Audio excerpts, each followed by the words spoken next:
I think it's safe to say that when the Omnioculus was introduced for hunters in PvE, it really does sit high above the rest of the exotics, and nothing really much to contend with it for that exotic armor slot when it comes to PvE. Fast forward to today's time, however, with Witch Queen, and we are introduced to the exotic gloves for the hunter that has PvE and PvP synergies with Stasis. This really does contend for that exotic armor slot. Hello, my name is ERATTIC, and today I'm going to do an exotic review on the Renewal Grasps, showcasing how it works, and alongside that a minor setup build for it. If you see anything you like in today's video, please be sure to hit the like and subscribe for more. At the time of recording we are at 400 subscribers, which is fantastic, but my sub goal is 500, so I'm hoping you will be the one that gets me there. First, I'm going to go over a build I put together real quick and explain the Renewal Grasps perks in the process of doing that. And also please remember guys that this is not the be all end all build, meaning that all the things I use today are in my opinion subjective to receiving good results for this build. You may find something that works better for this in other cases to what I'm using, but if you want to copy the results I'm getting in this video, then you should pay close attention to what I'm using. Alright, so starting with the Stasis subclass, I'm using the Gambler's Dodge, Triple Jump and Dusk Field Grenades. They are essential to the build and utilising the gloves perks, so make sure they're on. For my aspects, I'm using Grim Harvest. Defeating slowed or frozen combatants creates Stasis shards. These shards grant melee energy when picked up by you and your allies. A PvE focused aspect, which is great because I'm getting headstone kills off my kinetic weapon and stasis grenade kills all the time with the crystals, and the fact it also gives me 3 fragment slots. And then I'm using the Touch of Winter, which enhances my stasis grenades. More specifically for my case, Dusk Field Grenades increase slow field size and create a small stasis crystal on impact. This is an essential part of the build too, because it's going to help make the size of our grenade as big as we possibly can, which then helps with obtaining benefits from it, which I'll talk about in a minute. For my fragments, I'm using Whisper of Chains to take reduced damage from targets being near a stasis crystal and that extra recovery. I'm using Whisper of Shards to boost my grenade energy when I break a stasis crystal and for that extra resilience. I'm using Whisper of Rending to have increased damage with my kinetic weapons against frozen targets and crystals. And then finally I'm using Whisper of Fissures to help increase the burst of stasis when breaking stasis crystals or frozen targets.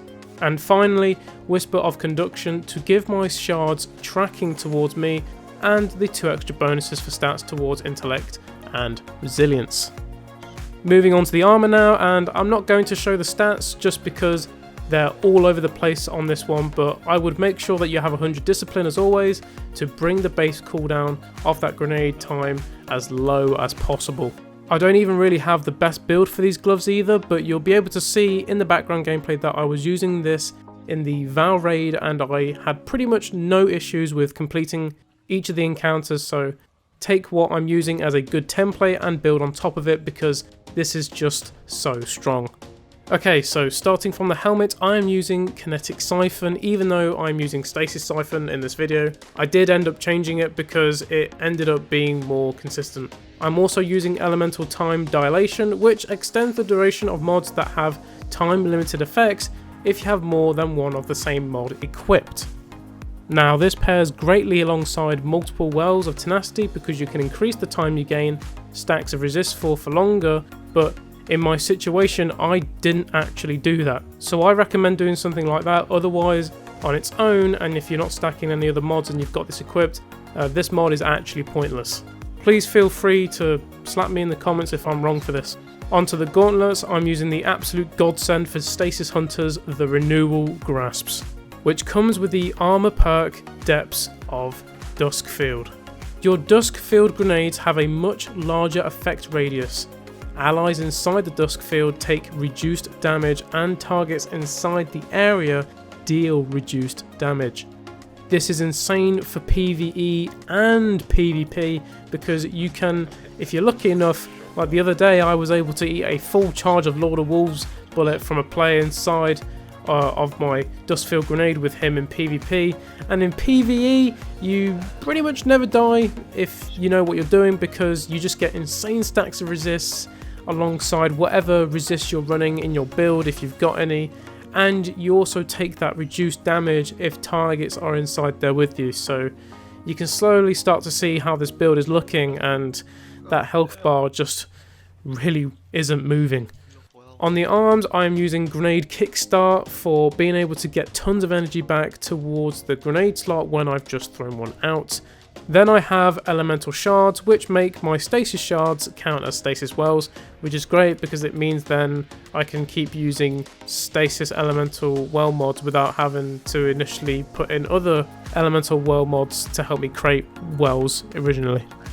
On the chest, I'm using Thermoshock Plating for those arc and solar resists, and Sniper Damage Resist for those damage resists from afar. However, if you're looking to utilise all the effects on the grasps, then Melee Damage Resist would be better to help you play more aggressively. However, it is just my personal preference. I'm also using Font of Wisdom so that when I pick up a well that matches my element, I will get a significant increase to my intellect, which helps me cycle out my super using it more often. On my legs, I have Absolution and Better Already, which helps with getting abilities back faster and regenerating health with Orbs of Power. And on the end, I have Elemental Ordnance, which helps with creating wells when I get kills with my grenade. Finally, on the cloak, I have Lucent Finisher, so I can create heavy for me and my allies when I perform finishers on light bearers and champions. And I also have Font of Might on for those weapon damage boosts for my stasis weapons.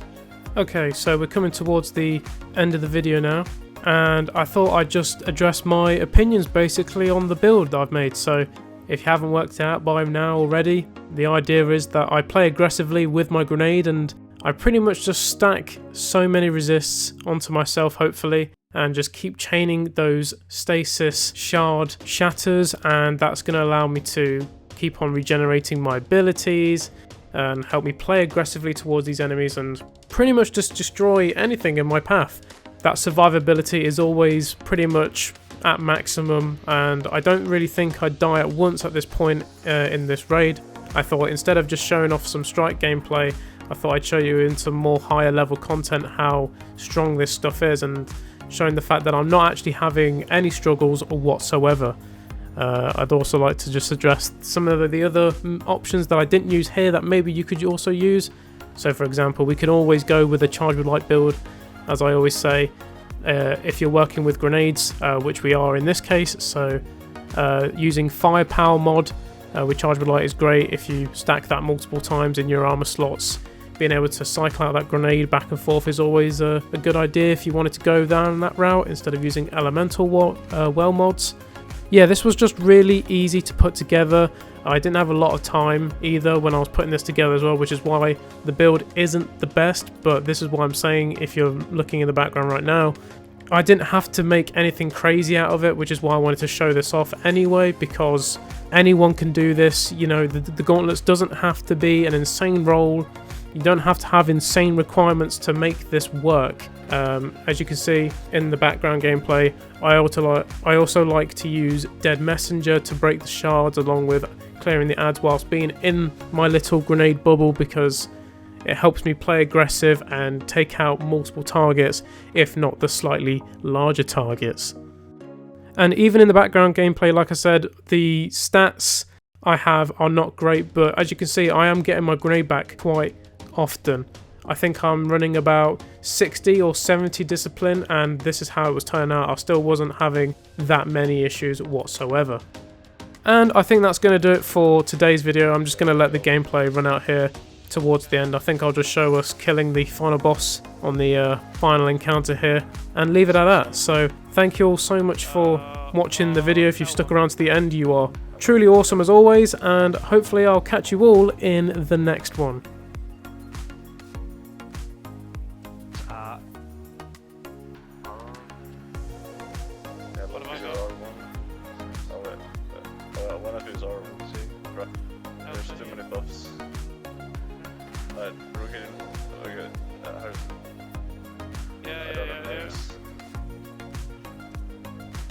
we don't need any more deposits. We've got enough. Shoot a rocket in his body. Shooting a rocket in his body. God damn.